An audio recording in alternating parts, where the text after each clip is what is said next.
Alright guys, check this out. I was just going through my racks cleaning tubs, and I opened up this tub over here, and it's my lesser female, and she is due to lay. She's actually right in the middle of laying eggs. So she's got 3 eggs there. She's a big girl. She'll probably lay quite a few more. And I thought it was interesting on this one that she's kind of just randomly laying them out there instead of curling up and laying them. I don't know if it's because I'm using like a paper-based substrate or what it is, or if it's because she just started laying, or I just recently removed her from like a coconut husk chip substrate. So I'm kind of changing things up. And another thing I'm changing is the egg box. Let me show you what I'm doing there. So when I started out, I kind of made up this egg box idea. I've never really seen anyone else do it. So I basically use paper towels in here and just get this totally waterlogged, I guess you'd say, as long as the grate doesn't push in. And it worked pretty good on my first few clutches, but the thing I've found is over time that it seems like there's actually mold growing on these paper towels, so apparently they're not sterile enough for long-term use. So what I'm going to switch over to is just a straight vermiculite water, and I've seen this on some other people's setups here, and what they're doing is they're using this Glad press and seal, and I'm going to try it, and it's you mix it together and it almost feels like it's dry, which is kind of weird, but it's wet, and you can actually ball it up a little bit. So basically what you do is you weigh out 50-50, and in this one I weighed out 220 grams of vermiculite and then 220 grams of water. And what I'm going to do instead of putting the eggs on the window grate is I'm just going to set them right in the substrate here, and I'm going to try the press and seal and see how it goes. I actually decided I'm going to take these eggs, if I can, from this female. She's probably rolling them around, and if she'll let me, I could probably get in there and take them. Easier said than done, right? She's a little defensive here.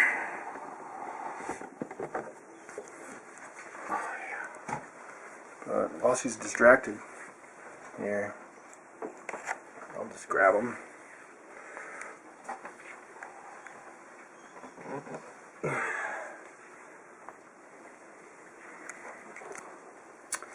She's right on this one, huh? Yeah, buddy.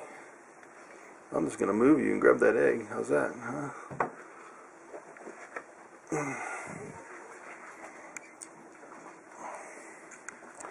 That one was really soft and squishy. So on these eggs, I'm just going to candle them and make sure up is up. Wow, that one's pretty wild looking. Alright, so I marked the tops with just a marker, a little cross, and I did notice on this press and seal that there is a little bit of condensation on the top. And let me see. So I'm actually just going to put a new piece of press and seal on here, and this is what I'm using, the Glad press and seal. So that's sealed up pretty good. It's amazing how tight of a seal it can make. Probably what I'll do is I'll replace it again once I get the rest of the eggs in there.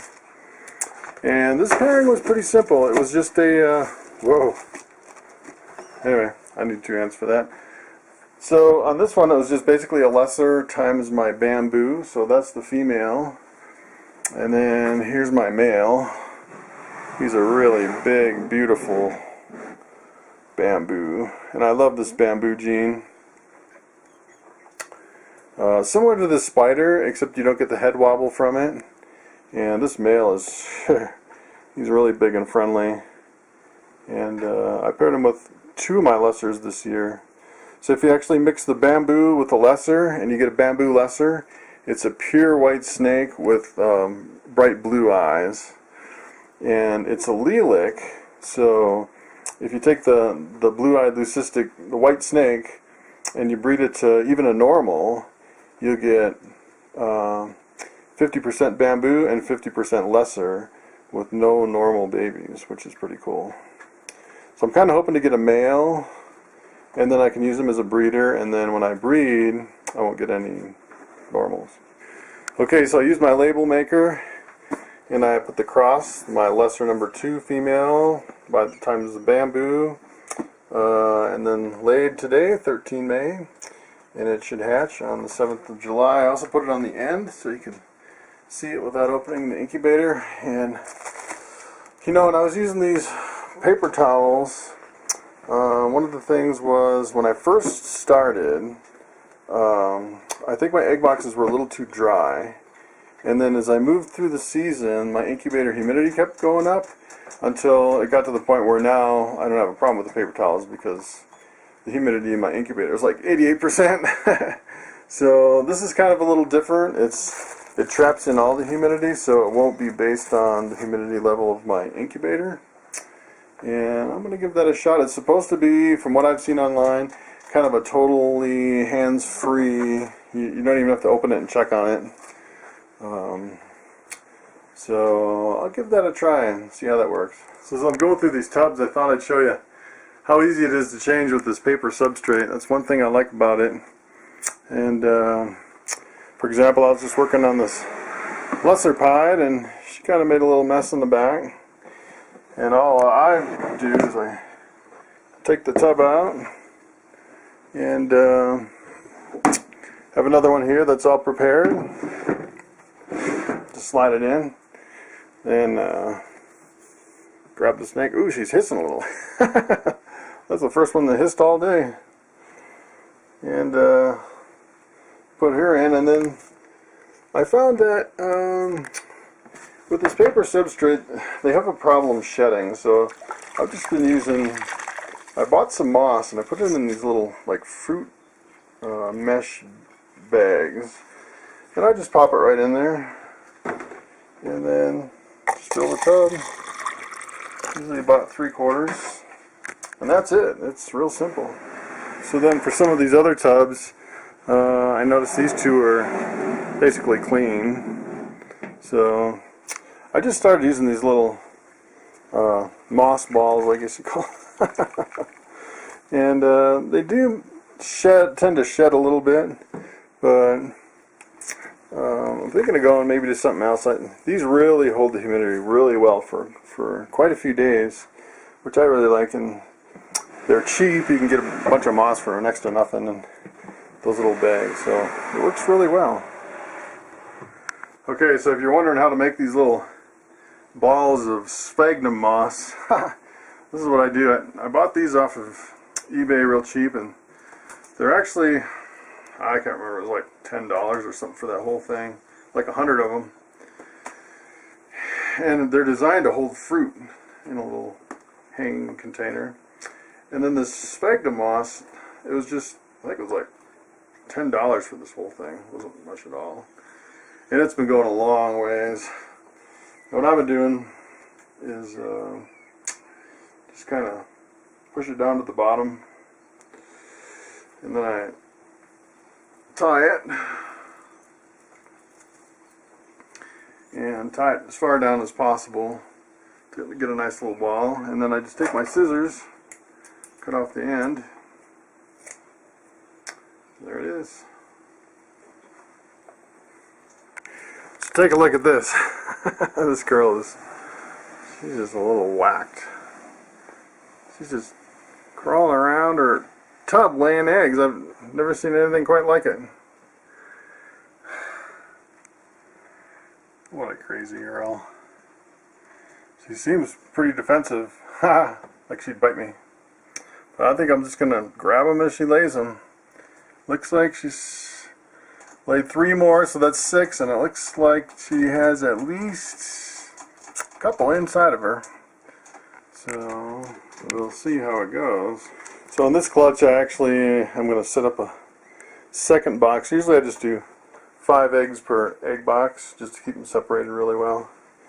And this egg, she just laid it. I don't know if you've ever seen a ball python egg that was just laid, but it is really just really gooey. And just in a matter of minutes, you know, another half hour, and this thing will set up pretty hard, and it'll be like leather. But when they first lay them, it's really gooey. It's kind of weird. So this is interesting. I literally just recorded that video. Hey, let's move Lucy down to this tub because she peed, and then she made an even bigger mess. Wow. Okay, I just moved her over. She's nice and clean now. She's a happy girl. I want to give her some water.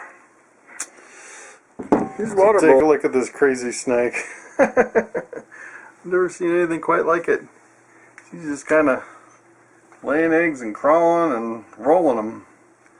It's really bizarre.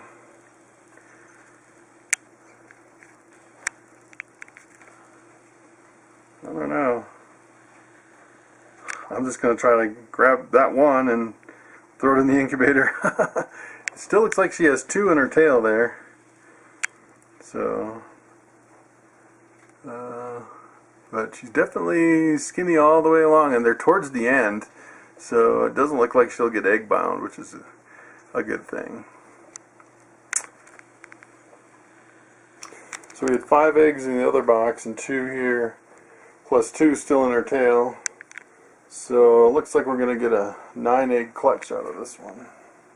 So if you're wondering about my new egg box setup, I'll show you how I do it real quick. It's real easy. So I just put the egg box on there and then tear it.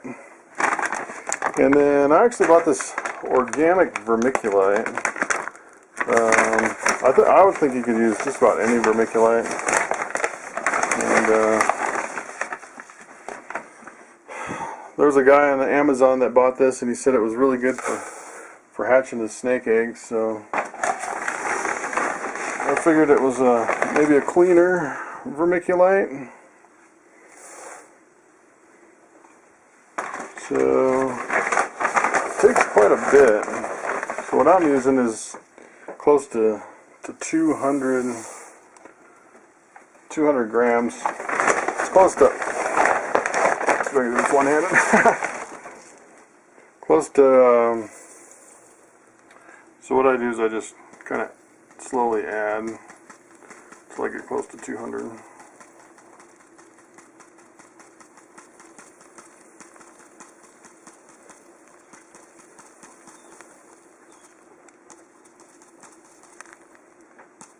Doesn't have to be exact, so it's close enough. So then from there, I'll just use water. I have some water here, so we're close to 200, and then you just want to zero it. And then basically you just add water the same way. And the water's a lot heavier, so you got to really be careful. I tend to overshoot my water.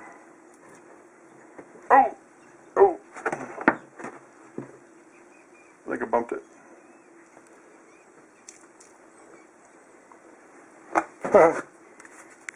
Alright. It almost worked better if you had like a little syringe or something, I think. You can get more accurate, but this works pretty good. 199.5, close enough. And then, let me bring this over here. Then you kind of get clumps, but I just kind of mix it together with my hands. They say 50-50 is perfect, and you don't have to add any water, and it lasts the whole 2 months of incubation. You just put some of that press and seal on it. And I like to put 2 of these in the incubator, kind of on standby to keep them at the right temperature. And that way if you get a clutch of eggs, you just pop them right in. So look at this vermiculite. I actually got it from Home Depot. That whole bag was only $20, so that should go a long way. It's a little bit finer than this other vermiculite, but I think it should work just the same. So then before I put them in the incubator, I put on some press and seal, just to make sure they don't lose any moisture by the time I get the next batch of eggs. And I'm expecting quite a few more females to lay. So I'm actually slowly replacing all of the perlite with the vermiculite and press and seal. And so far I'm doing really well. I have 10 boxes full of eggs or snakes. So I still have 3, 4, 8 more boxes to go. And I probably won't fill up the whole thing because I'll be pulling out eggs. I'll be pulling out snakes before the before it fills up.